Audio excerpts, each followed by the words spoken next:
할렐루야, 반갑습니다. 오늘 이렇게 기쁜 날 하나님 앞에 예배드려 나오신 우리 성도님들 주님의 이름으로 환영합니다. 우리 다 함께 찬양하시면서 기쁨과 감사의 예배 하나님께 드리도록 하겠습니다. 아침에 주의 인자하심을 함께 찬양합니다.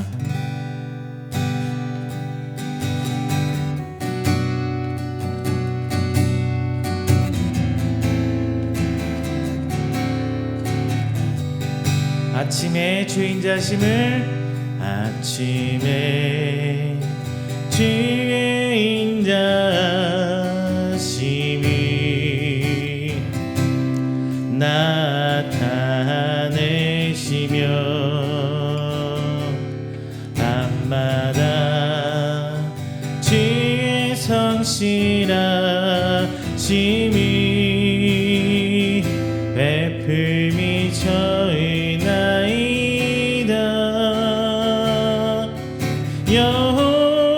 여호와께 감사하며 주의 이름을 찬양, 여호와께 감사하며 주의 이름을 찬양. 여호와여 주의 행사가 어찌 그리 크신지요.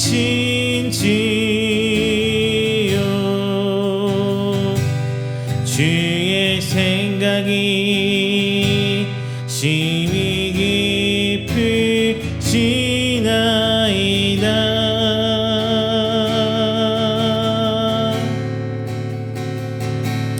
아침에 주의 성실하심이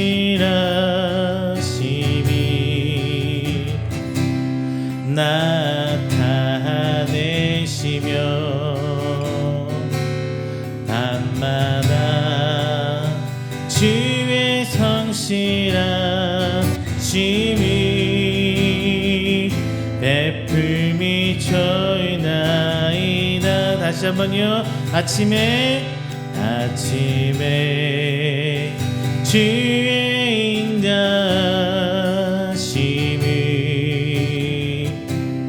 나타내시며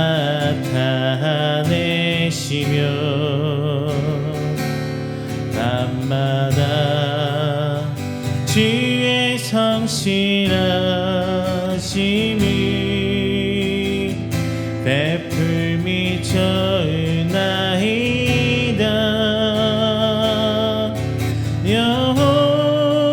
여호와께 감사하며 주의 이름을 찬양, 여호와께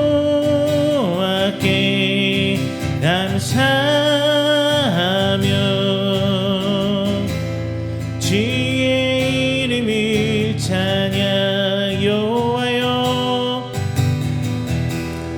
여호와여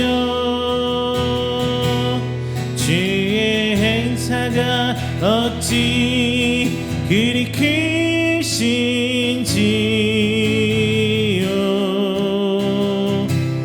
주의 생각이 심히 깊으시나이다.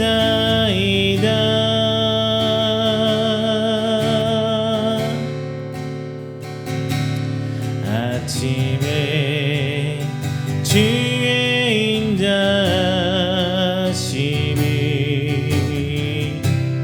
나타내시며 밤마다 주의 성실하심이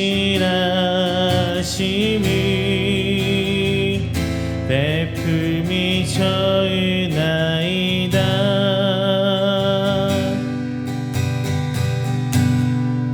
할렐루야. 우리 시간 다 함께 우리가 드려질 예배와 그리고 우리 이음길을 위해서 기도해 주시기를 부탁드립니다. 그리고 이 나라의 민족을 위해서 기도해 주시고요. 마지막으로 선교사님들 위해서 기도해 주시기를 부탁드리겠습니다. 다 함께 기도합니다. 사랑과 은혜가 충만하신 내 주 하나님 아버지 감사의 건드립니다. 하나님의 귀한 성도들 우리 자리 나와 주님을 예배합니다. 주님 아버지 은혜로 말미암아 전체 나오는 귀한 성도들의 신 하나하나 붙들어 주십시고 우리 주 앞에 나아가며 오늘 시간 주님께 주신 평강의 은혜와 그 기쁨의 감사를 드릴 수 있는 귀한 시간 될 수 있도록 주 하나님 아버지 붙들어 주시옵소서. 저희 독촉한 것 주께 드리며 나아갑니다. 이 모든 것들 주께서 연락하여 주시옵시고 하나님 받아주시는 귀한 예배가 이 시간 저 함께 합하였음에 진정 주께서 원하시고 바라시는 귀한 예배 기숙한 예배 되시기를 간절히 소망합니다. 주님 아버지 사랑과 은혜를 체험하게 소망하는 우리 성도들 자는 나와 한 주를 시작하며 주님의 예배하고 찬양합니다. 주님 아버지 시간 저희들 찬양 주께서 기도 받아주시면서 합니다. 이기불리 하는 찬양입니다. 오직 저에게 나아가는 기억 어떻게 되게 주십시고 오직 사랑하는 하나님의 그 사랑하는 길 감사하며 나아가여 주시사 오직 하나님을 통한 이 시간 세상이 저희가 다 누린다는 뜻을 배워주십시오. 진짜 주께 뱀을 드리며 드려주시사 하나님 은혜가 저희 뒷가운데 함께 하시니 저희 뒷가운데 함께 시간을 도와주시옵소서. 주님 아버지 감사합니다. 그 모든 것들을 하나님으로부터 보여드리는 저희 시간 고백합니다. 주의 하나님이 사랑하시니 진정 주 앞에 나아간 저희들의 영광을 예배하고 오직 주만 바라보며 나아가는 하나님의 용서를 베푸는 영광을 해주시옵소서. 선하신 모든 것들이 저희에게 귀한 말씀 가운데 부탁드리 싸우니 주여 아버지 사랑하신 저희 가운데 드러나시도록 인도하여 주시옵소서. 하나님 아버지 이 교회를 위해 기도합니다.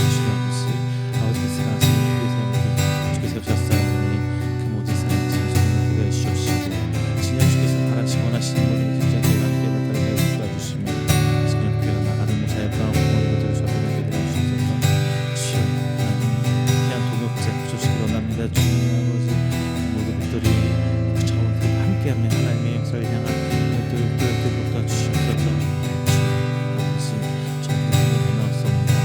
주님 아버지 그 사랑하신 은혜가 제 곁에 있으시며 하나님께 원하시는 은혜의 사랑 기도를 주시옵소서. 주님 아버지 모든 것들이 신 하나님께서 하신 모습대로 우리 함께 열려주시고 소망합니다. 그것들이 신 하나님께 우리의 예배사뿐만 아니라 그런 선교사역 말씀을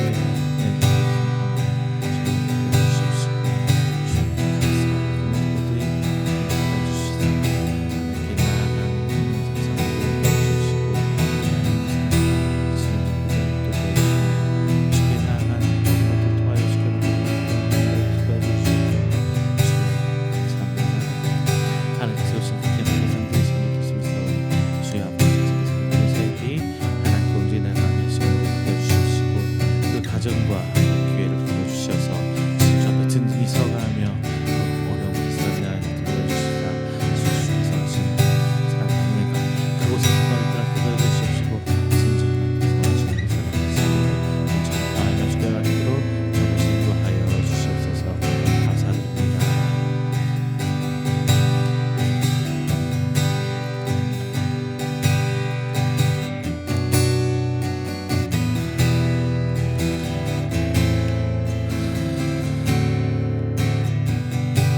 내 영혼은 안전합니다. 찬양합니다. 내 아버지 그 품 안에서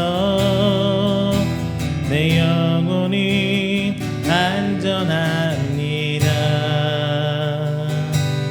주 손길로 내 삶이 나누시니 그 평강이 나를 덮습니다. 다시 한번요. 내 아버지 내 아버지 그 품 안에서 내 영혼이 안전합니다. 주 손길로 내 삶이라는 신이 그 평강이 나를 덮습니다. 나 비록 넘어지며 흔들리지만 주 내 안에 거하며 나를 붙드시니 내 생각이 주께로 돌리고 주시는 평강의 옷을 입습니다. 주 약속 안에서 내 영혼 평안에 내 뜻보다 크신 주님에게 나 신뢰해 두려움 다 내려놓고 주님만 의지해 주 안에서 내 영혼 안전합니다. 내 아버지 의 품 안에서 내 영혼이 안전합니다. 주 손길로 내 삶이 나누시니 그 평강이 나를 덮습니다. 나 비록 넘어지고 흔들리지만 주 내 안에 거하며 나를 붙드시니 내 생각이 주께로 돌리고 졸리는 평강의 옷을 입습니다. 주 약속 안에서 내 영혼 평안에 내 뜻보다 크신 주님에게 왜 나 신뢰해 두려움 다 내려놓고 주님만 의지해 주 안에서 내 영혼 안전합니다. 모든 상황 속에서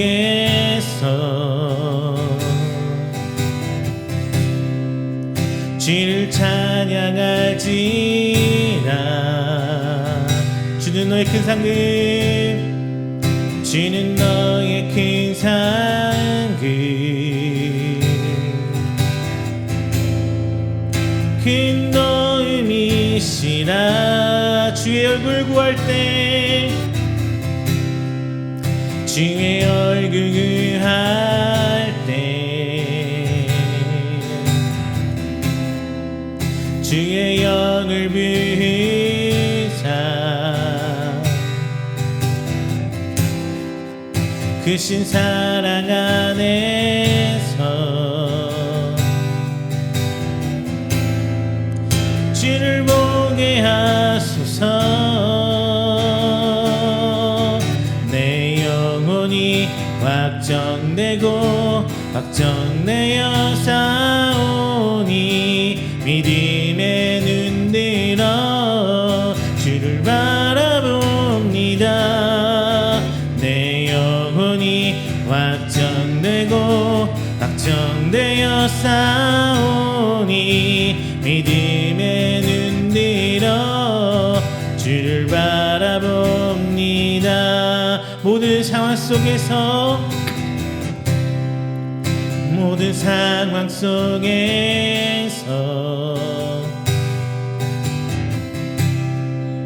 주를 찬양할지라.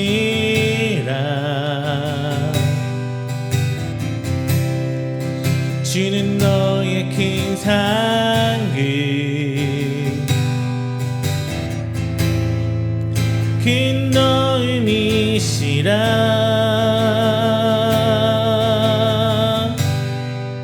주의 얼굴 구할 때,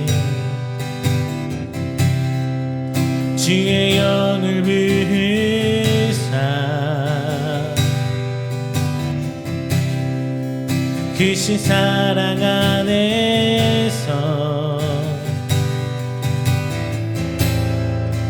주를 보게 하소서. 내 영혼이 확정되어 싸우니 믿음의 눈 들어 주를 바라봅니다. 내 영혼이 확정되어 싸우니 믿음의 눈 들어 주를 바라봅니다. 주를 찬양할 때 주의 나라 이미 임했네. 주의 영원한 나라 주 보게 하소서. 내 영혼이 확정되어 싸우니 믿음의 눈 들어 주를 바라봅니다. 내 영혼이 확정되어 싸우니 믿음의 눈 들어 주를 바라봅니다.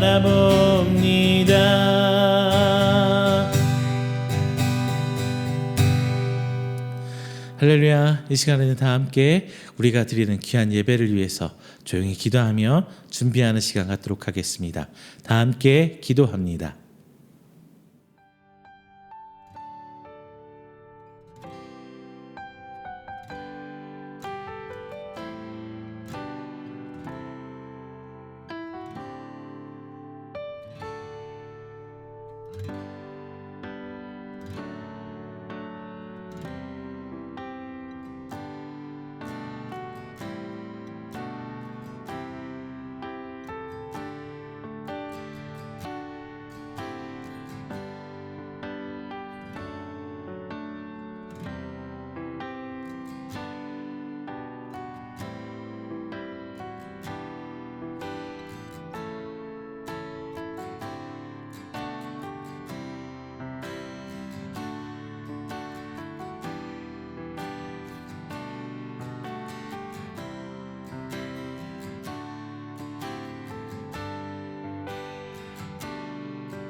사도신경으로 우리의 신앙을 고백합니다.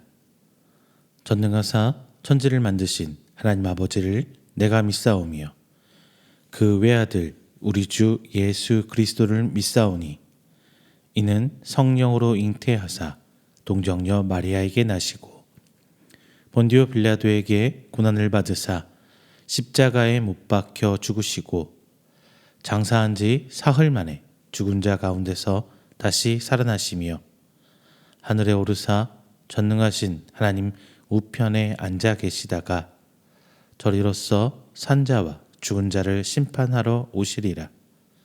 성령을 믿사오며 거룩한 공회와 성도가 서로 교통하는 것과 죄를 사하여 주시는 것과 몸이 다시 사는 것과 영원히 사는 것을 믿사옵나이다.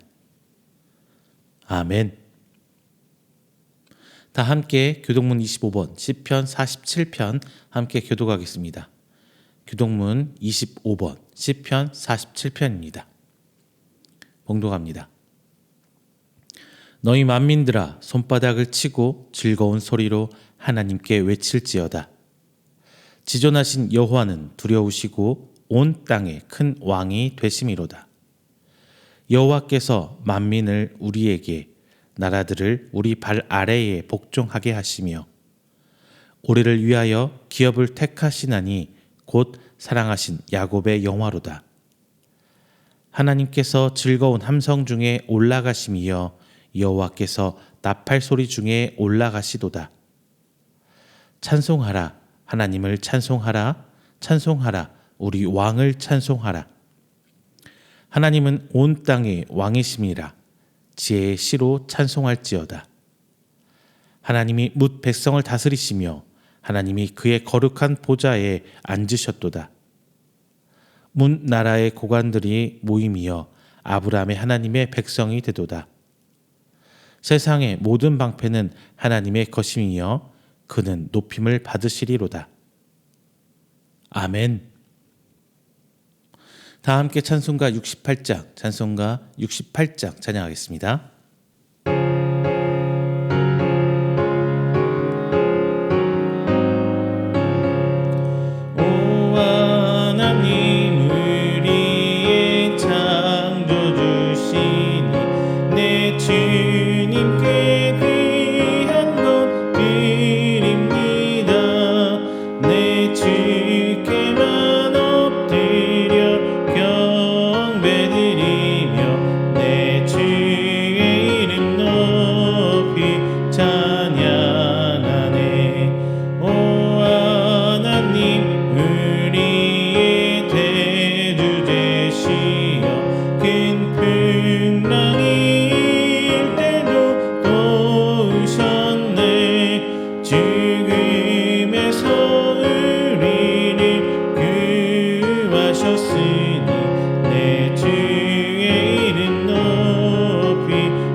이 시간에는 우리가 드리는 귀한 예배를 위해서 제가 회중을 대표해서 기도하도록 하겠습니다.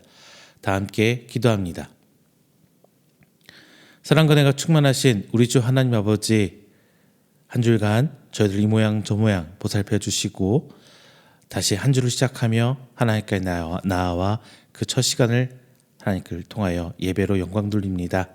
하나님께서 기회 받아주시고 하나님 앞에 머리 조아리며 예배드려 나오는 우리 생명들, 하나님의 성도들 하나하나 기억하여 주시사 오늘 이 시간을 통하여 저희들이 하나님을 만나 교제하며 하나님의 평안과 하나님의 은혜 가운데 하나님의 형상을 회복하며 나아가는 귀한 시간 되시도록 주님께서 인도하여 주시옵소서.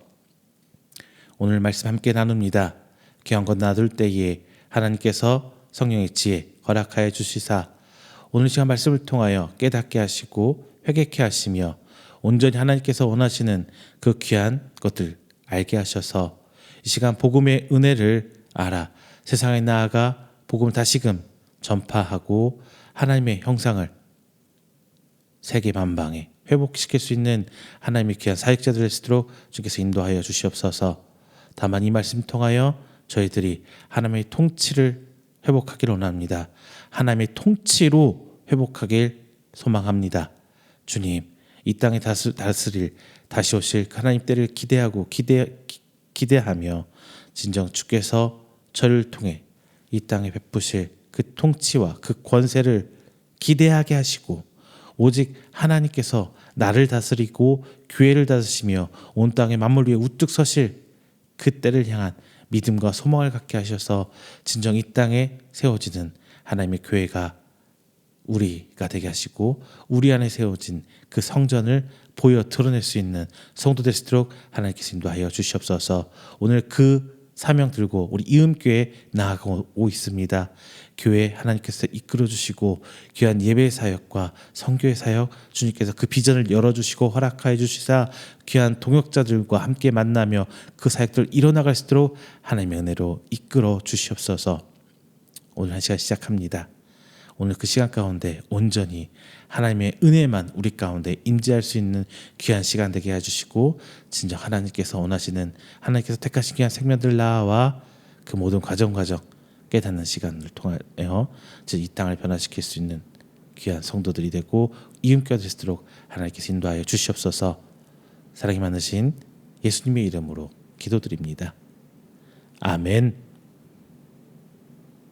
오늘 함께 은혜 나누실 말씀은 에베소서 1장 20절부터 23절까지 말씀입니다. 에베소서 1장 20절부터 23절까지 말씀, 제가 가진 성경으로 신약 310페이지에 있습니다. 다 함께 찾아서 한 목소리에 봉독합니다. 에베소서 1장 20절부터 23절까지 말씀 함께 봉독합니다.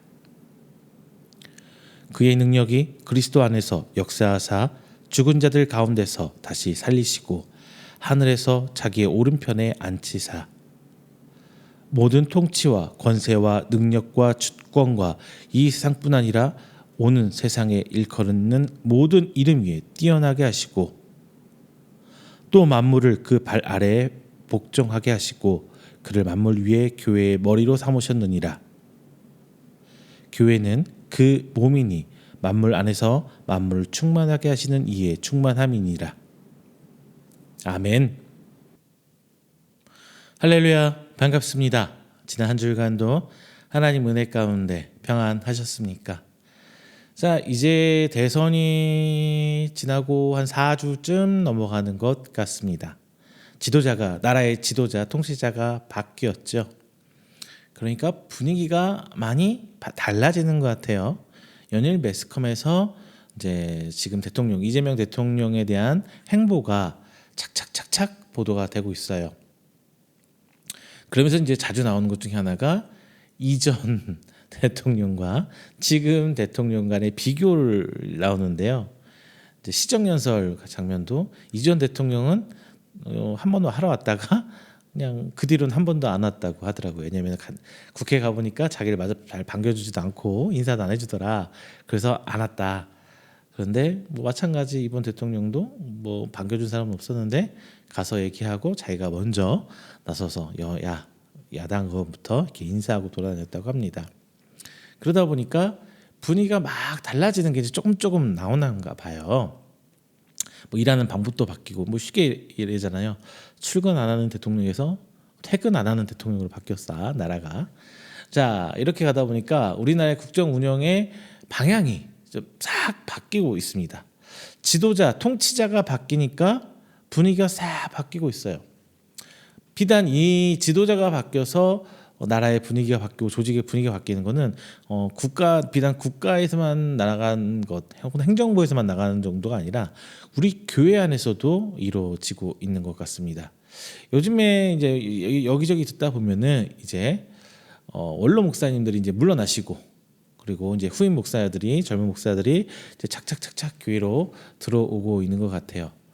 그러면서 조금 교회가 원하는 지도자상도 좀 바뀌어가고 있는 것 같아요. 예전에 70년대 80년대 우리나라 교회가 부흥하는 그 1세대 목사님들은 교회가 원하던 목사가 굉장한 카리스마와 이렇게 카리스마 있는 교회 이끌어주는 리더를 원했었던 것 같아요. 근데 그러다가 2000년 중반 초반 이렇게 넘어오면서 어떤 분위기였냐면 이제 좀 부드럽고 가족 같고 동네 아저씨 같은 이런 부드러운 인상의 목사님들을 많이 선호했었습니다. 그러다가 요즘엔 또 가다 보니까 이제 교회가 조직되면서 교회 조직이 안정화되고 잘 굴러가는 교회에 두 번째 오는 목사님들은 좀 유능한 목사님들을 원하는 것 같아요. 능력 있는 목사님들, 교회 행정이라든가 기타 수반들을 잘 이끌어 나갈 수 있고 이런 목사님들을 원하는 것 같습니다. 그래야 아무래도 교회가 세대 교체에 있어서 좀 조용하게 원활하게 갈 수 있으니까 단순히 사람 좋은 사람들도 아니고 카리스마 있는 사람들도 안 되고 좀 유능한 목사님들 그런 거 찾는 것 같아요. 이렇듯 통치자, 지도자가 바뀌어가면서 뭔가가 바뀌어가고 있어요. 그런데 바울은 에베소서에서 하나님은 그리스도를 이 세상의 모든 통치와 권세와 능력과 주권이 뛰어나게 하시고 만물을 그 발 아래 복종하셨다고 적어놓고 있어요. 바울이. 자, 모든 주권, 능력, 통치 이것들은 뭘 상징해요? 힘을 상징합니다.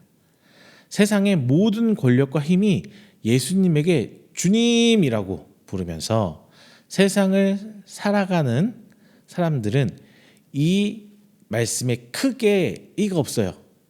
하지만 솔직히 지금 이 말 들으면서 막 가슴 설레고 뭔가 미래가 보이고 비전이 보이고 뭐 이런 것도 또 아닙니다. 현실에서 전혀 좀 느껴지지가 않아요. 이 말씀을 보면서.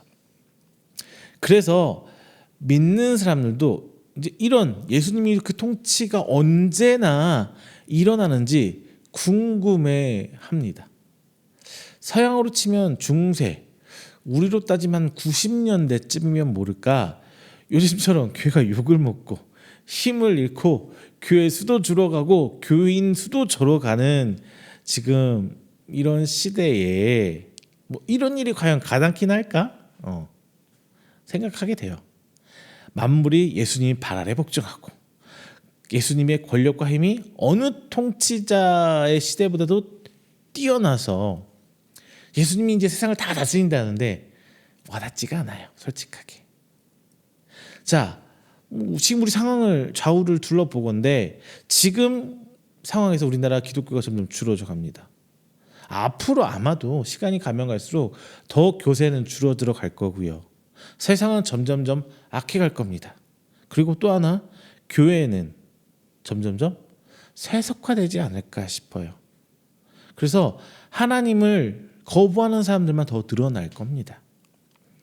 이런 세상을 바라보건대 뭐 성경에서 이런 말들은 공감하기가 좀 어렵죠. 자, 본문의 에베소 교회를 보면 어떨까요? 물론 지금보다 상황은 훨씬 더 어려웠을 거예요. 당연히. 에베소 교인들에게 오늘 본문이 이런 말은 꿈 같은 이야기였겠죠. 당연히. 예수님이 다스리고 통치하고 막 이런 얘기 꿈 같은 이야기였을 거예요. 그나마 복음의 역사가 그냥 왕성하게 활발하게 일어나서 교회가 부흥할 때 사도 바울이 이런 얘기를 했더라면 아마 에베소 교인들도 그럴 수 있겠구나 기대가 가고 막 이렇게 했을 거예요. 그런데 오늘 성경 본문의 상황에서는 교회가 부흥함에 따라 이제 생계가 우상 만들러 팔던 사람들, 그 우상과 거래하던 사람들, 뭐 이런 이게 일반 세상에서 먹고 사는 일을 해야 되니까요. 이제 그런 사람들은 교회가 부흥할수록 더 먹고 사기는 힘들어져요. 왜? 교회가 세상과 함께 이제 달라지기 위해서 좀 척을 두기 시작하니까요. 그러면서 이제 시민들의 그 간격에서 이제 폭동까지 일어났다고 해요. 그래서 속수무책으로 도망갈 수밖에 없었어요. 기독교는. 자, 왜냐면은 생각해 보세요. 단순히 기독교 안에서 이제 우상을 멀리하다 보니까 그 뭐예요?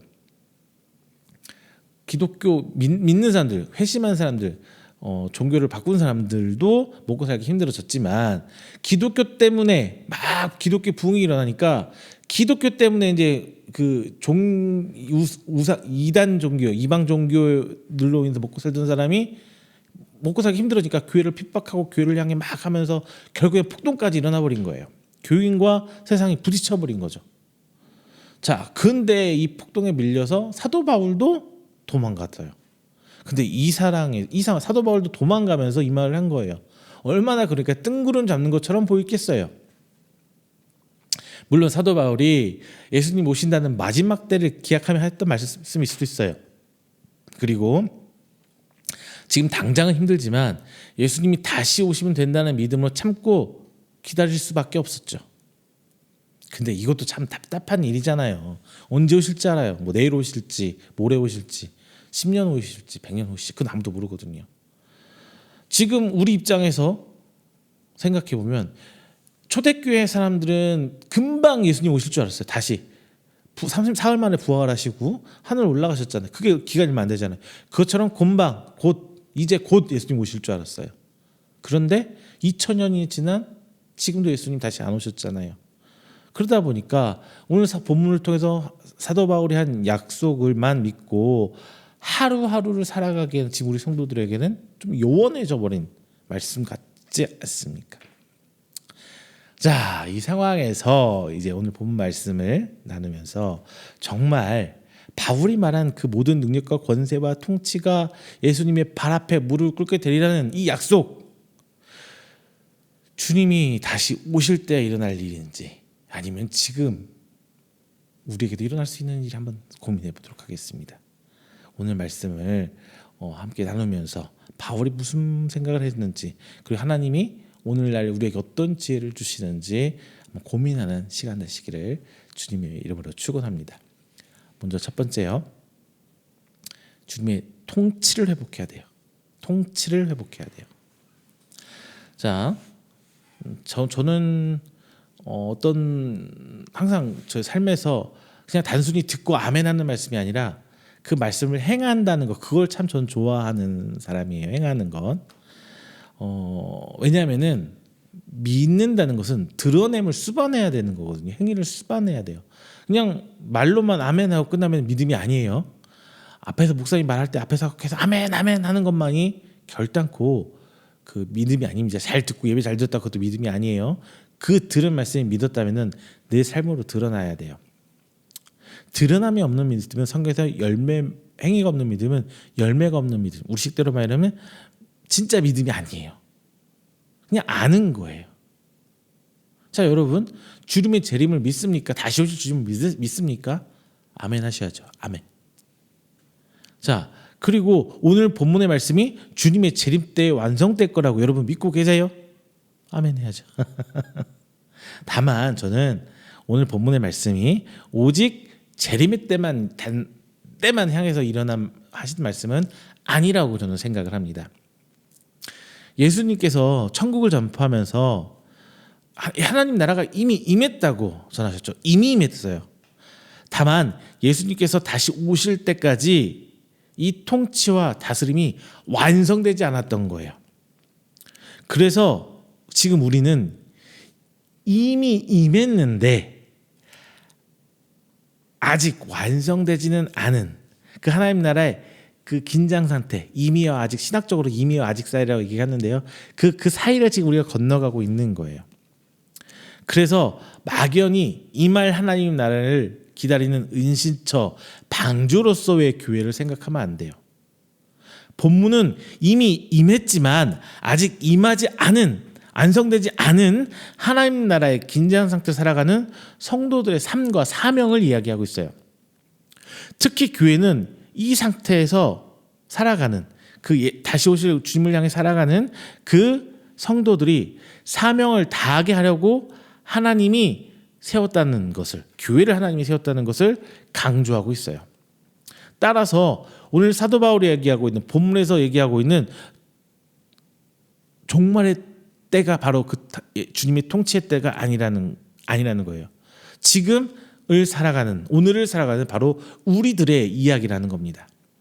그러면 본문은 이런 완성된 통치가 언제 일어날지에 대해서 말하기보다 어디에서 일어날지를 얘기하고 싶었어요.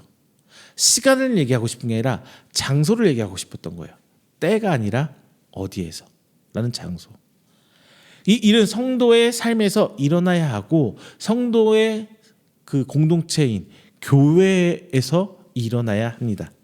자, 23절 이렇게 얘기해 주고 있어요. 교회는 그의 몸이니 만물 안에서 만물을 충만하게 하시는 이의 충만함이라. 이거 무슨 뜻일까요? 만물을 충만하게 하시는 분, 즉 이 세상에 있는 모든 것을 내 것이라고 취할 수 있는 분은 예수님뿐이죠. 하지만 지금 완전한 통치가 아니라 불완전한 통치, 완전한 통치를 가고 있는 그 중간적인 상태에 있는 지금은 그리스도의 통치와 다스림이 온전히 드러나서 주님이 내 것이라고 말씀하시면 모두가 일어나서 그 말이 맞습니다, 아멘 할 수 있는 건 어디예요? 오직 교회뿐이에요. 오늘 본문의 선포가 딱 선포됐을 때 아멘 할 수 있는 곳 교회뿐이죠. 밖에 나가서 그 얘기 배워 미쳤다고 손가락질 당해요. 예수쟁이라고 욕먹고요. 오히려 그렇게 당하자. 오직 아멘 할 수 있는 곳은 교회뿐이에요. 그래서 만물을 충만하게 하시는 분이 충만한 곳은 바로 교회라고 말하고 있는 거예요. 하지만 가끔 우리는 착각하는 것이 있어요. 하나님 나라니까 어떤 눈에 보이는 국가적, 대한민국, 미국, 중국 이것처럼 국가적 요소를 생각하시는 분이 있어요. 이 모든 통치가 현재 모든 나라를 다스려야 된다고 생각하는 거예요. 하지만 정확하게 성경은요, 지금 눈에 보이는 이 땅들, 국가의 국경선을 지어지고 있는 이 모든 국가가 아니라 교회라고 한정하고 있어요. 교회라고. 자, 물론 예수님께서 모든 만물의 주인이시지만 세상은 아직 인정하고 있지 않아요. 그럴 수 있습니다. 하지만 주님이 다시 오셨을 때, 재림의 때는 모든 사람들이 인정할 수밖에 없을 거예요. 진짜 예수님이 있었구나. 진짜 예수님이 재림이 있는 거구나. 마지막 때, 종말의 때, 그 심판의 때가 진짜 오늘이구나 라는 때가 분명히 올 거란 말이에요. 그때는 다 인정할 거예요. 다만 그때까지 그리스도의 주인 되심, 주 되심을 선포하고 드러내도록 하나님 세운 것이 바로 교회입니다. 그것이 교회예요. 그래서 우리가 가슴 아파하고 책임을 느끼고 기도해야 하는 것이 세상의 타락이 아니에요. 세상은 원래부터 악했고요. 세상은 원래부터 타락되어 있는 상태예요. 근데 우리가 가슴 아파야 될 대상은 뭐냐? 교회의 타락이에요. 교회가 잘못되고 있다. 교회는 지금 유일하게 예수님께서 주인됨을 선포하실 때 아멘이라고 화답하는 곳이죠. 유일하게 교회만. 그런데 세상이 아무리 타락해도, 세상이 아무리 지 마음대로 살아가고 있고, 세상의 물질을 쫓아가고 황금만능주의로 변하고 있고 성적으로 타락할지라도 교회만큼은 그리스도를 주권자로, 유일한 주권자예요. 내 맘대로 하는 내 주권도 있고 하나님 주권도 있고 하는 게 아니라 나는 주권 없고 유일한 주권자, 그리고 예수님을 왕으로 우리가 먼저 인정을 해야 돼요. 교회만큼은 예수님이 주되심을 인정하고 그 앞에 겸손하게 낮아져야 합니다. 교회만큼은요. 우리 성도만큼은요. 그런데 교회가 변질됩니다. 성도가 변질되고 있어요. 세상에서는 당연히 인정받지 못하죠, 예수님. 그런데 그 예수님을 믿는다는 교회에서조차 그 주권과 통치를 인정하지 않게 된 거예요. 교회에서도 돈 있는 사람이, 힘 있는 사람이 높아져 있습니다. 교회에서도 직분이 신분 상하를 주종으로 만들고 있어요. 세상 사람들이 아무리 예수님을 욕하고 세상 사람들이 아무리 교회를 욕하더라도 교회는 그리스도인이, 주님이 주인이 되고 머리가 되어야 되는데 오히려 교회 안에서도 사람이 머리가 되고 사람이 주인이 되려고 하고 있는 상황이에요. 교회 안에서 예수님의 뜻보다 사람들의 편의와 요구가 더 존중되고 있어요. 예수님의 이름을 이용해서 대접받으려는 사람은 많아도 예수님 앞에 나와서 예수님이 나의 주님이라고 고백하는 사람, 예수님 때문에 섬기고 낮아지는 사람은 점점 줄어들고 있어요. 교회가 커지고 성도들이 많아지면 뭐합니까? 개인이 부자가 되고 지위가 높아지면 뭐 어쩌자고요, 교회가.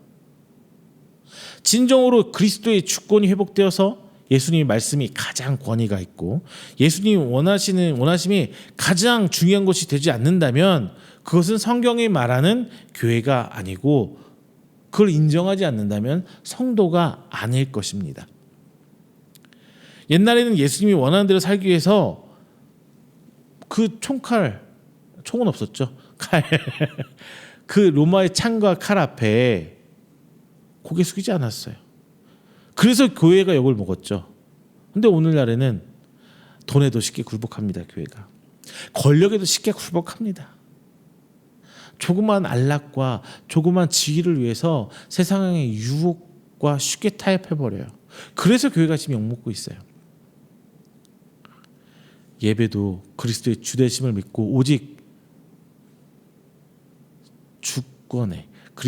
주권이 그리스도께 예수님께 있다고 하는 고백의 행위죠. 예배가. 전도와 선교도 바로 그 고백의 일환입니다. 온유하고 겸손한 성도의 교제도 바로 그 신앙의 고백이에요.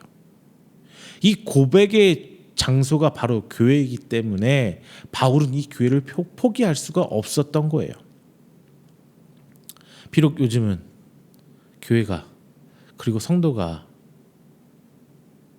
예수님이 머리란 말 자주 하지 못합니다.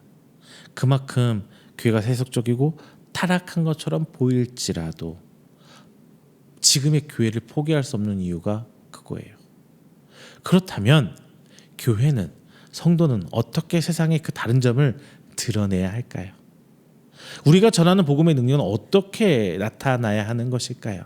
바로 두 번째, 이제 주님의 통치로 회복하라. 첫 번째는 통치를 회복해야 되는 거고요. 이제는 그 통치를 이용해서, 통치가 수단이 돼서 그걸로 우리가 회복해야 되는 거예요.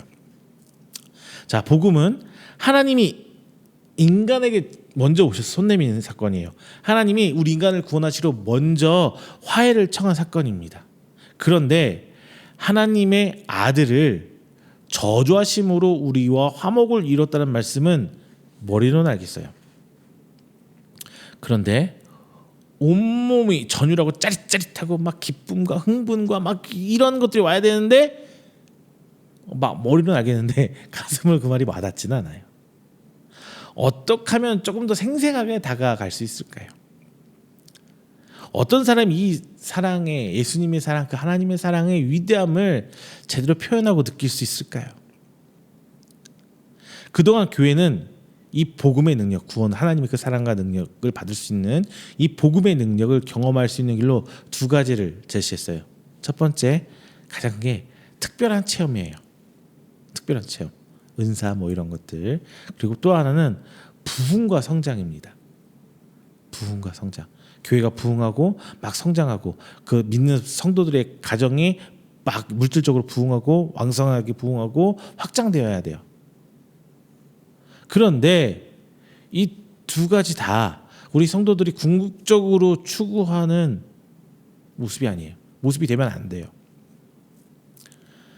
우리가 이런 복음의 능력을 증거하고 사람들이 복음의 능력을 경험할 수 있는 길은 전혀 다른 가치관으로 사람을 대하고, 그래서 그 사람들을 용서와 포용으로 받아주면서 그 상황을 보여내야 되는 거예요. 이것이 복음의 능력이에요. 막 나만 잘 사고 우리 교회만 부흥하고 막 옆에 교회는 빨리 망해서 없어져라, 망해서 없어져라. 저도 그런 걸 바라는 거 솔직히 있어요. 옆에 교회가 잘 안 되길 바라고. 그래야 우리 교회가 더 잘 될 수 있으니까. 세상에서 장사하는 사람들하고 똑같이 옆에 장사하는 데가 망해야, 비슷한 업종들이 없어져야 내가 잘 될 수 있는 것처럼 솔직히 양심이 없고 솔직히 그런 건 있었어요. 근데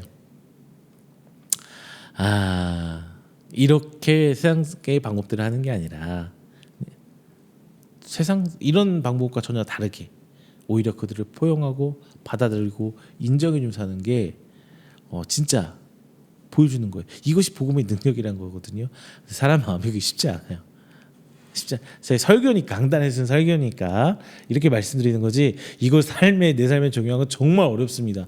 뼈를 깎는 연단과 훈련이 있어야 진짜 이게 가능해요. 사람 욕심이 있는지라 쉽지 않아요. 저도 인정합니다. 그런데 나아갈 방향은 정해져 있잖아요. 그렇게 가야 되는 거잖아요. 지금은 못해도 돼요.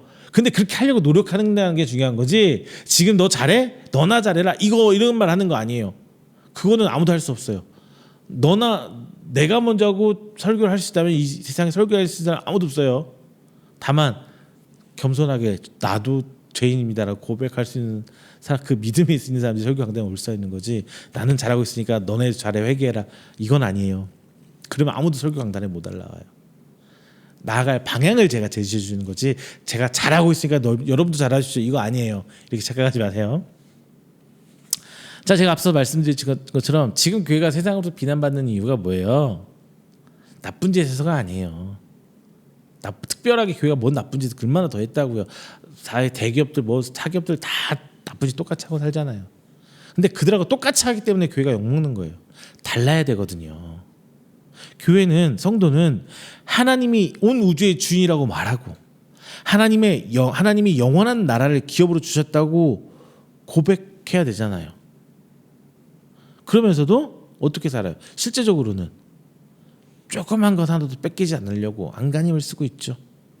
교회도 그러잖아요. 어디 재개발한다 그러면은 나도 교회도 한 발 얹혀가지고 보상 많이 받기를 막 바라고 우리 교회도 돈 더 많이 받기를 바라고 똑같잖아요 세상하고. 그렇죠? 그러면서 그냥 안간 힘을 쓰고 욕심을 부리는 모습이 지금 우리의 모습이 아닐까 싶습니다. 교회뿐만 아니라 성도 개개인도 다 똑같을 거예요. 그런데 말이죠. 그런 마음이 이해는 가요. 그런데 세상 사람이 다 그래도 교회는 안 그러려고 해야 되는 게 교회여야 한다는 겁니다.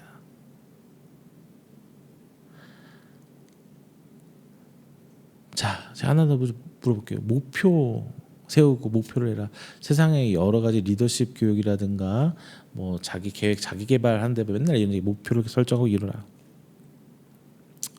자, 높은 자리에 올라가 교회도 목사님들 자꾸 성공이라고 하면 이게 세상에 성공해서 많이 베풀도록 되라. 뭐 이런 얘기도 많이 들었어요. 근데 이제 교회에서 하는 얘기는 그거예요. 성도들이 성공해서 높은 자리에 올라서 그게 증거거리가 돼서 세상에 본을 보여라 막 믿는 사람의 본을 보여라 이렇게 얘기를 하는데요. 그건 알겠어요. 그런데 사람들이 그걸 보고 믿는다? 솔직히 말해서 진짜 예수님 보고 하나님 보고 믿는 거 아니에요. 나 구원받기 위해서 믿는 분들이 안 돼요. 그런 분들은 어떻게 되냐? 나도 부자 되려고 예수 믿는 거예요. 잘 먹고 잘 살고 싶어서 예수 믿고 교회 오게 되는 거예요. 그거 진짜 기독교는 아니잖아요. 물론 그 다음에 또 주제를 던져놓죠. 그건 교회 오기만 하면 어떻게든 지나면 신앙인이 되겠지. 안 됐잖아요. 그게 교회의 지상 목표가 이미 돼 버렸잖아요. 실제로 그렇게 살고 있잖아요. 우리 역사 가운데서 보여주고요. 세계 교회사 가운데서 다 이미 드러났어요. 그렇다고 해서 우리 기독교인들이 믿는 사람들이 대통령도 회사 사장도 회장도 되지 말 이것 말은 아니에요. 다만 그 내 눈앞에 보이는 그 물질적인 것들, 향락과 편안함과 뭐 이런 것들을 넘어설 수 있는 그 무언가가 있느냐는 거죠. 일반적인 조직뿐 아니라 교회 안에서도 차별과 분리가 드러나고 있어요. 교회 안에서도 반목이 일어나고 있죠. 요즘에 그 뉴스도 나오더라고요. 뭐 그 기독교 뉴스에 담임 목사가 됐는데 청빙된 지 몇 년 만에 담임 목사 쫓겨나고 교회가 갈라지고 분쟁 있고 고리 깊고 막 이런 얘기 많이 나와요. 그렇게 막 교회 안에서도 그런 불편한 일들이 힘든 일이 생겨나잖아요. 그런데 말이죠. 이제 그걸 당연시 여기면은 또 안 되는 상황이 발견돼요. 이런 현상들을 너무나 당연하게 받아들인다면 저는 그렇게 말씀드립니다. 그냥 하나님의 복음, 하나님의 은혜, 하나님의 사랑을 너무 과소평가하는 건 아닌가 저는 그런 생각을 해요. 지금 당장 이제 성경으로 들어와서 바울의 시대 때 바울이 교회에게 요구한 것 생각하면요. 지금 제가 여러분께 말씀드린 것보다 더 엄청난 걸 요구를 해요. 교회한테. 어떻게 유대인 보고 이방인들과 하나 되라고 말을 해요. 이거는 불가능한 거예요. 상상조차 할 수 없는 일이에요. 심지어 유대인들 이방인들하고 약속만 해도 불결하다고 해서 부정한 것이라고 해서 막 따로 정결 제사 드리잖아요. 말도 안 되는 거예요. 그리고 어떻게 남자 여자가 하나가 돼요? 이건 세계 역사에 쉽지 않아요. 같은 평행 수평적인 위치를 쓴다는 거. 대한민국도 불과 100년 전만 해도 100년이 뭐야 40-50년 전만 해도 남자 여자 차별 분명히 존재했습니다. 30-40년 전만 해도요. 더군다나 종과 주인이 하나가 되래요. 말도 안 되는 거죠. 이거는 불가능한 일이었고요. 그 당시 사회적 현상 안에서 불의한 일이었어요. 죄였어요. 그 생각 자체가, 사고방식 자체가. 우리나라도 그렇잖아요. 드라마 같은 거 보면은 종과 주인 사랑하고 막 그러면 주인 둘 다 벌 받고 막 이런 거 있잖아요.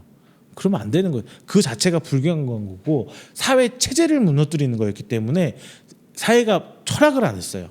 신분을 넘나드는 거는 죄였어요. 그 자체가. 자, 유대인과 이방인 관계 볼게요. 다 아시다시피 유대인과 이방인들 당시에, 지금도 안 하는데 그 당시에 어떻게 했어요? 그런데 이방인들도 복음을 듣게 됐죠. 그리고 하나님을 경험했습니다. 물론 유대인들도 하나님과 화목하려고 했고요. 이방인도 화목하려고 했어요. 신앙이 하나님과의 관계에 회복하기만 한다면 여기까지만 하면 되죠. 하나님과 나 개개인의 관계, 하나님과 개인의 관계를 원한 거라 신앙이 그런 거였다면은 거기까지 하면 돼요. 근데 이방인도 예수를 그리스도를 믿을 수 있고 유대인도 예수님 메시아를 믿으면 됐잖아요. 근데 유대인끼리 이방인끼리 잘 먹고 잘 살면 됩니다. 사람들이 생각하는 신앙이란 하나님과의 관계 회복이잖아요. 그런데 예배서 이 뒷장, 오늘 본문 뒷장 2장부터는 완전히 다릅니다. 바울은 이방인과 유대인 모두 하나님의 자녀가 되었다고 얘기합니다. 2장 14절, 그는 우리의 화평이신지라 둘로 하나를 만드사 원수된 것 곧 중간에 막힌 담을 자기의 육체로 시고. 여기서 중간에 막힌 담을 성소와 지성소의 휘장으로 생각할 수 있습니다. 그런데 휘장과 담은 분명히 달라요. 즉 성소, 기독교 유대인 안에서 얘기하는 게 아니라 담을 얘기하면서 이방인과 유대인 사이에 담을 허물어 버리라는 거예요. 바울이 엄청난 선을 하고 있는 거예요. 예수 그리스도의 죽음은 단순히 하나님과 인간 사이를 화목하게 한 게 아니라 인간과 인간 사이도 화목하고 하나로 묶기 위한 작업이었어요. 그런 사건이었어요. 사도 바울은 계속 이야기합니다. 2장 15절, 법조문으로 된 계명의 율법을 폐하셨으니 이는 둘로 자기 안에서 한 사람을 지어 화평하게 하시고. 자, 율법을 완성하신 것도 이방인과 유대인이 하나 되도록 하기 위함이라고 바울이 얘기하고 있는 거예요. 그리고 16절, 또 또 십자가로 이 둘을 한 몸으로 하나님과 화목하게 하려 하심이라 원수된 것을 십자가로 소멸하시고. 바울은 십자가의 죽음이 단순히 인류의 화목을 위한 것이라고 말하고 있질 않아요. 십자가의 죽음은 하나님과 인간의 관계를 회복시키는 그 화목 사건이잖아요. 그런데 십자가의 사건이 하나님과 인간의 화목을 가능하게 한 사건이기 때문에 이 사건은 단순히 하나님과 인간을 넘어서 모든 인간까지도 하나 되는 사건이라고 사도 바울은 확장시켜서 얘기하고 있어요. 하나님과 우리 사람, 인간의 관계를 화목하게 한 것이 복음인데 이 복음의 능력을 세상에 보여주고 그 복음의 능력을 우리 삶 가운데 경험할 수 있는 최선의 길은 바로 원수를 용서하고 원수와 하나됨이라고 얘기합니다. 바울은 십자가에서 서로 원수되었던 둘이 하나가 되어 하나님과 화목하게 하신 것이라고 16절에서 분명히 얘기하고 있어요. 여기서 뭐 용서다, 원수다 뭐 이런 얘기가 나오는데 그건 극단적인 얘기인 거고 거기까지도 포함하라는 얘기인 거고 그냥 모든 사람들 간에 화목하라. 예수님 때문에 이 얘기를 하고 있는 거예요. 자, 여러분 이제 우리의 문제가 뭔가 보이세요? 교회의 문제가 보이세요? 십자가로 소멸한 것, 그리스도의 육체로 헐어버린 것은 단순히 하나님과 사람과의 관계만 허물어진 게 아니에요. 하나님과의 관계를 회복시킴으로써 원수되었던 자들이 이제 다시 하나 되기 시작합니다. 그걸 허물어낸 게 바로 복음의 능력이에요. 그런데 지금 우리 신학의 현실들을 바라보건대 이 개개인이 세우는 담들이 너무나 높아요. 오직 지금 교회는 강조한 게 뭐예요? 하나님과 우리 사이의 개인의 신앙 관계만 계속 얘기를 해요. 말로는 사랑하라 하는데 실질적으로 그 사랑의 표현이라든가 그거에 대해 구체적인 방안은 제시해 주고 있지 않아요. 성도들 주일날 예배드리고 집에 가기 바쁘고요. 일주일에 한 번 나오기도 힘들어요. 왔다가도 그냥 고개만 까딱하는 인사 씩 웃으면서 영업용 미소 하면서 안녕하세요. 한 주 동안 잘 계셨어요. 다음 주에 뵐게요. 자, 우리 신앙 안에서 그 담은 너무 높아요. 오직 개인과 하나님 관계만 중시하고 있어요. 그러면서 그냥 하나님만 잘 섬기면 된대요. 믿음만 잘하면 된대요. 틀린 말은 아니지만 너무 범위가 하나님의 말씀의 능력을 너무나 한 곳으로 한정 지어버리잖아요. 예수 그리스도 십자가의 은혜, 하나님과 인간을 화목하게 한 은혜, 이것은 이방인과 유대인도, 종과 주인도, 여자와 남자도 하나 되게 할 수 있는 그런 능력이 있는 거예요. 세상은 아직 그렇게 못할지라도 적어도 교회는 그런 곳이 되어야 한다는 겁니다. 적어도 성도는 그렇게 살아가야 된다는 거예요. 그래야 구원의 은혜를 아는 사람들의 모임, 바로 교회가 되는 겁니다. 그래서 특히 약하고 소외되고 어려운 사람들 찾아다니면서 그 벽을 차곡차곡 허물어내야 돼요. 그게 바로 교회입니다. 말씀 뵙겠습니다. 교회와 성도가 세속화되었음을 가장 극명하게 보여주는 것은 바로 교회 안에 일어나는 차별이에요. 구별이라고 그럴듯하게 미화시키고 있지만 그 사람이 얼마를 가졌냐, 집 몇 평이냐, 차는 뭐냐, 연봉은 얼마냐, 그리고 이게 신분이 되고 그것에 의해서 사람 가치를 평가하는 차별이 교회를 교회답지 못하게 하고요, 성도를 성도답지 못하게 하고 있습니다. 소유와 신분을 차이를 어쩔 수 없는 현실이라고 말한다면 그것은 복음의 능력을 무시한 거고요, 말씀을 반만하는 거예요. 그리고 성도로서의 정체성을 잃어버린 겁니다. 오늘 에베소서의 말씀은 딱딱한 선포, 선언이라기보다는 바울의 따뜻한 위로입니다. 2장 19절, 이제부터 너희는 외인도 아니요 나그네도 아니요 오직 성도들과 동일한 시민이요 하나님의 권속이라. 예수님이 이름을 믿어 주라 고백하고 그리스도인이 되는 일이 이방인에게 특히 어려운 일일 수 있죠. 단순히 옛날에 즐기던 것을 끊고 건전하고 겸손하게 사는 것을 힘들게 사는 것이 아니에요. 당시 기독교를 여전히 유대교의 일부로 보고 있는 사람들의 눈에는 마치 유대인처럼 전향하려고 사는 사람들처럼 보여서 조롱과 핍박의 대상이 되는 것이 그들은 두려울 수 있어요. 그래서 당연하게 될 여러 가지 사회적인 불이익과 심지어 핍박받을 수 있다는 것이 그 이방인들이 개종하신 분들, 이방 종교에서 개종한 사람들은 크게 두려웠을 거란 말이에요. 사실 에베소라는 도시에서 이방인이 그리스도인으로 살아가는 것, 유대인이 대다수인 그 교회에 참석한다는 것은 결코 쉬운 일은 아니죠. 하지만 그들은 예수님의 은혜를 거부할 수 없었습니다. 기쁨과 감사함으로 예수님을 구주라 영접하고 세례를 받았어요. 예수님을 통해 누리게 될 생명과 자유를 진심으로 믿고 감사했습니다. 그래서 교회에 나갔어요. 그런데 교회가 그들을 환영하지 않는 거예요. 어떻게 생각하면은 나는 내 이득과 그 엄청난 걸 희생하고 교회로 왔는데, 교회로 개종을 했는데 교회 안에서 기존에 있던 성도들이 차별하고 있어요.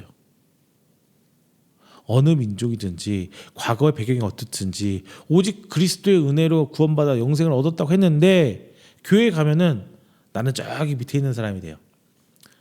저기 좀 천하고 못한 사람이 돼요. 지금 우리 교회도 그렇잖아요. 초신자 그 막 새 성도 이제 막 등록한 성도일 때 주차할 자리도 비켜주고 막 자리도 안내해주고 식사 시간도 따로 잘 만들어주고 막 친절히 하다가도 어느 정도 딱 지나는 순간 찬밥되고 그러면서 이제 시간이 가면서 점점 주눅 들죠. 그런데 사도 바울이 그렇게 말하고 있어요. 니네는 외인도 아니고 나그네도 아니야. 저기 있는 이 성도와 똑같은 하나님의 자녀야. 이렇게 말합니다. 교회가 교회다우려면, 성도가 성도다우려면 세상에 있는 사람들에게 이렇게 말할 수 있어야 합니다. 여기에 복음의 능력이 나타나요. 바울은 시민이라고 말합니다. 지금 우리와 완전히 다른 시민의 개념이에요. 지금 우리가 생각하는 시민의 저로 따지면 인천 시민, 뭐 서울 시민 이런 시민이 아니에요. 바울은 하나님 나라의 시민이 대단한 것이니까 참으라면서 위로하는 말이 아니에요. 그냥 단순히 동일한 시민을 말하고 있어요. 그들은 유대인을 보고 믿음이 아니라 오직 하나님 나라의 영원한 기업에 대한 시민임을 믿었기 때문이에요. 그래서 이방인들이 그 교회 왔을 때 바울의 말을 듣고 위로를 받을 수 있었던 거예요. 그리고 권속이라 얘기합니다. 유대인들의 선민 의식을 보면서 그들은 주눅 들었어요. 그들을 보면서 바울은 하나님 마음을 전한 거예요. 10살에 입양됐든 20살에 입양됐든 똑같은 자식이잖아요. 그래서 더 잘나서 자식이고 못난 사람은 자식이 아닌 것이 아닌 거죠. 잘났든 못났든 내 새끼잖아요. 잘 믿어서 특별히 사랑하고 의심이 많아서 남같이 교회에서 저기 한지로 밀어나는 것이 아니에요. 말 안 들은 똑같이 속상해하고 일 잘 안 풀리면 걱정되고 아프면 대신 아프길 바라는 똑같은 부모의 마음입니다. 바울이 이방인에게 너희도 하나님의 권속이야 라고 한 말은 하나님이 그들에게 니네들도 내 새끼들이야 이런 말과 똑같은 거예요. 이제 바울이 마지막으로 2장 20절에서 22절 하나님이 거하시는 거룩한 성전을 말합니다. 유대인에게 성전이란 하나님이 거하시는 곳으로 생각했어요. 성전 구경도 못한 이방인들한테 유대인들이 이 성전을 얘기하면은 딴 나라 얘기고 다른 사람 얘기잖아요. 근데 유대인들한테 성전 엄청난 거거든요. 그런데 이 상황에서 바울이 예수님이 모퉁이 돌이 되어서 서로 연결해 주신다고 말합니다. 즉 믿음으로 그리스도와 연결된 믿는 모든 사람이 다 너희들 하나가 성전이라고 말하는 거예요. 모퉁이 돌 대신 예수님과 연결되어 있으면은 하나님 다 그 안에 거하고 계신다는 겁니다. 아직도 지금도 이스라엘 예루살렘 가보세요. 그 성전 아무나 못 들어간대요. 저도 안 가봐서 몰라요. 못 들어간다고 합니다. 하지만 예수님께서 친히 모퉁이 돌 되셔서 모든 믿는 사람에게 진정한 의미의 성전, 하나님 함께 하신 성전이 될 수 있어요. 우리의 연약과 죄에도 불구하고 우리가 그리스도 안에 있으면 바로 그 예수님 때문에 하나님이 성전됨을 알아야 됩니다. 우리의 거룩함과 깨끗함으로 하나님이 성전되는 것이 아니라 그리스도 안에 있기 때문에 성전이 되는 거예요. 우리가 그렇다면 다른 사람도 그런 거예요. 우리는 그리스도 안에 있어서 성전이지만 다른 사람들은 거룩하고 청결하지 못해서 성전이 될 수 없다고 말하면 안 돼요. 교회에서 범할 수 있는 가장 큰 죄 바로 차별입니다. 믿음에 의한 차별, 소유와 신분에 의한 차별. 그리고 이것은 우리가 성전됨을 말할 때 내 안에서 다른 누구가 차별된다 하면 이것 또한 죄가 됩니다. 자, 여러분들 오늘 말씀 이제 회복, 주님의 통치를 회복하는 교회에 대해서 함께 나눴습니다. 그리고 성도들의 말씀을 함께 나눴어요. 그러면서 중요한 거 우리 삶에서 그 통치 주권자 예수님이 올바르게 세워지기 위해서 우리 교회 내에서 우리 삶 가운데 우리가 하지 말아야 될 것 그리고 우리가 온전히 해야 될 게 무엇인지 나눠봤습니다. 우리 하나하나가 다 하나님의 성전이에요. 내가 교회예요. 제가 오늘 말씀드렸던 걸 다 단순히 교회라는 하드웨어적인 교회라는 조직과 행정으로 치부하지 마시고요. 나를 그 성전 하나하나 교회에 대입해 보세요. 지금 여기서 말하는 바울이 말하는 건 교회가 지금 말하는 건 교회가 아니에요. 성전이에요. 구약의 성전이에요. 하나님께서 거하시는 성전입니다. 그런데 이 성전이 교회를 포함해서 지금 점점 우리 성도들 나를 포함한 것이 점점 죄로 올룩져가고 있어요. 이 죄는 차별하는 것으로 점점 복음의 힘을 잃어가게 합니다. 우리는 회복해야 돼요. 그 주님의 통치를 회복해야 되죠. 내 안에 있는 그 하나님의 성전이 회복하면서 우리 교회가 회복되고 이 나라가 회복되어서 이제 하나님의 통치가 우리 가운데 거해야 돼요. 이미 통치는 이루어지고 있어야 됩니다. 진행되고 있어야 돼요. 내가 그걸 거부하면 안 되는 거예요. 그럼 내가 그 거부하는 과정에서 뭔가를 차별하게 되고 뭔가를 내놓게 되는 거예요. 사랑하는 성도 여러분, 예수님께서 친히 모퉁이돌 대신 그 성전을 내가 나서서 무너뜨리지 마세요. 오직 세상과 다름을 보이면서 서로 포용과 용서로 하나하나씩 밟아가세요. 그게 바로 예수님 그리스도의 주인으로 통치를 삼는 겁니다. 대통령 하나가 바뀌어서 나라가 바뀌잖아요. 내 마음에 내 주권인자가 누구인지 정확히 선택하고 내 삶이 그대로 바뀐다면은 내 삶이 우리의 삶이 그리고 교회의 모습이 바뀔 것입니다. 이게 사도 바울이 얘기하고 싶었던 거예요. 사랑하는 성도 여러분, 한 주간 삶 속에서 한 걸음 한 걸음 내보세요. 완성할 수는 없어요. 주님 오신 날까지 완성은 안 돼요. 다만 그러려고 노력하는 자세를 주님께서 보시고 기뻐하신다는 거 꼭 기억하시면서, 자, 오늘 한 주일도 귀한 말씀으로 나아가 보시기를 주님의 이름으로 축원드립니다. 기도하겠습니다. 사랑의 하나님 감사합니다. 오늘 귀한 말씀 나눴습니다. 하나님께서 함께 하시고 은혜 내려주시사 우리 안에 하나님께 세우신 그 성전이 우리 바깥으로 드러나면서 교회가 회복되고 우리 삶이 하나님의 주권자라 성취하심을 회복하면서 진정 그 통치로 우리 삶이 회복되고 그 통치 자체를 회복함으로 우리 교회가 나아가 세상과 다름을 보여주고 살아계신 예수 그리스도의 그 복음의 능력을 보여낼 수 있는 오늘 귀한 말씀이 되게 하셔서 하나님께서 원하시는 그런 성도들의 삶과 교회의 모습이 온전히 나타날 수 있도록 주님께서 인도하여 주시옵소서. 이 모든 말씀 사랑이 많으신 예수님의 이름으로 기도드립니다. 아멘. 다 함께 찬송가 327장 찬송가 327장 찬양하시면서 준비하신 예물 이 시간 하나님께 봉헌하도록 하겠습니다. 찬송가 327장입니다.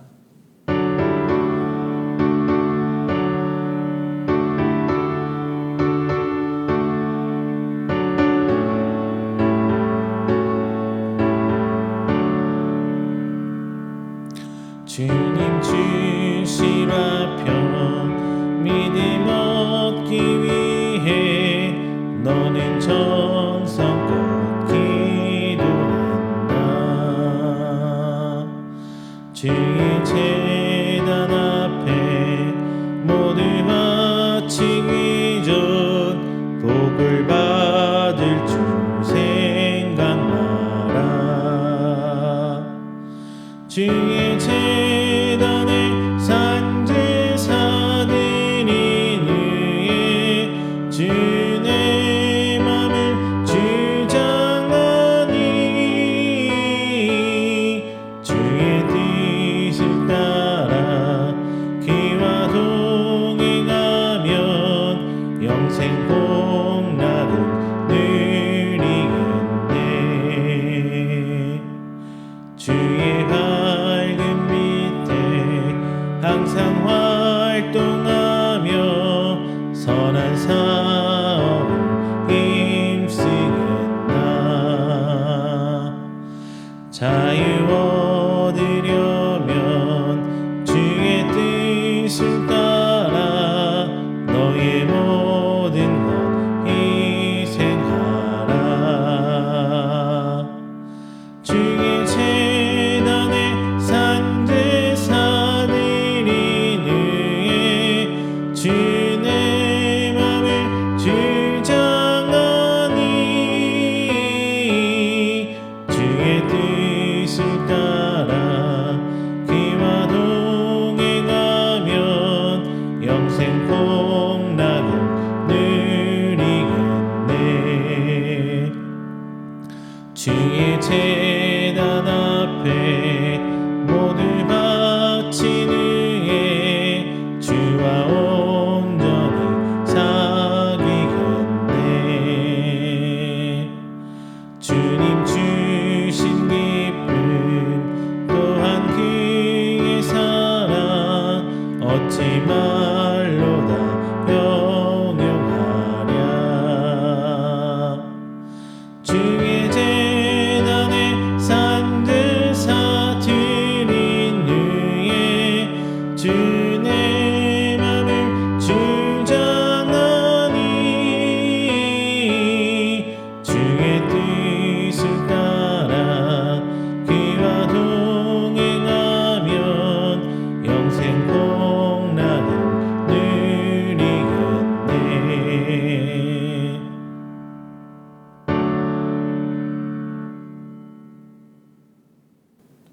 이 시간에는 우리가 드린 귀한 예물을 위해서 제가 축복 기도하겠습니다. 다 함께 기도합니다. 사랑의 하나님 감사합니다. 귀한 날 하나님께 예배드리러 나오며 빈손 오지 않고 하나님께 귀한 예물로 신앙을 고백합니다. 단순히 물질을 넘어선 저희들이 신앙 고백입니다. 하나님께서 기뻐 받아주셔서 진정 하나님 하나님께서 원하시는 곳에 쓰여짐에 30배, 60배, 100배의 결실로 맺어져 살아계신 하나님의 역사를 보여드리는 귀한 예물로 쓰임받을 수 있도록 하나님께서 축복하여 주시옵소서. 오늘 이 자리를 통하여 하나님 앞에 11조 예물, 감사 예물, 주일 예물, 그리고 성교 예물로 하나님께 귀한 것 드립니다. 드려진 손길 하나하나 기억하여 주시사 저들이 쓰고 남아 드림이 아니요 오직 하나님 앞에 헌신하는 것이오니 주께서 그 모든 주님의 사역 가운데 고루 쓰임에 진정 하나님께서 부족함 없이 사용하여 주시고 사용되는 곳곳에 하나님의 역사가 드러나며 복음의 힘이 보여질 수 있도록 하나님께서 역사하여 주시옵소서. 또 하나 기도하는 것은 드려진 그 가정과 기관과 교회와 사업장 위에 기도합니다. 주님, 그 모든 것들 그의 사정과 형편 아시지요? 그 모든 것들 하나님께서 채워주시고 덧입혀 주시사 더욱더 저들이 하나님께 헌신하며 기쁨으로 드릴 수 있는 축복 하나님께서 덧입혀 주시고 건강과 그 가정의 화평까지 주님께서 채워주시사 하나님 일을 하는 데 있어서 하나님의 귀한 복음 들고 나가는 데 있어서 저들이 물질 때문에 가정의 어려움 때문에 삶의 어려움 때문에 주저하지 않을 수 있도록 하나님께 채워주시옵소서.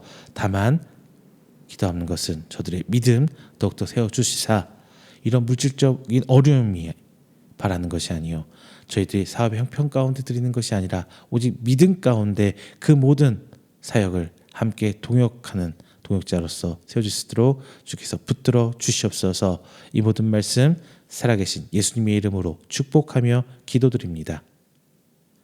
아멘. 다 함께 찬송가 29장 찬양하신 후에 축도로 오늘 예배 마치도록 하겠습니다.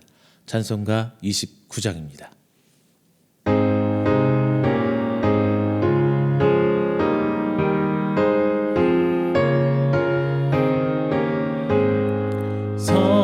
성도여 다 함께 할렐루야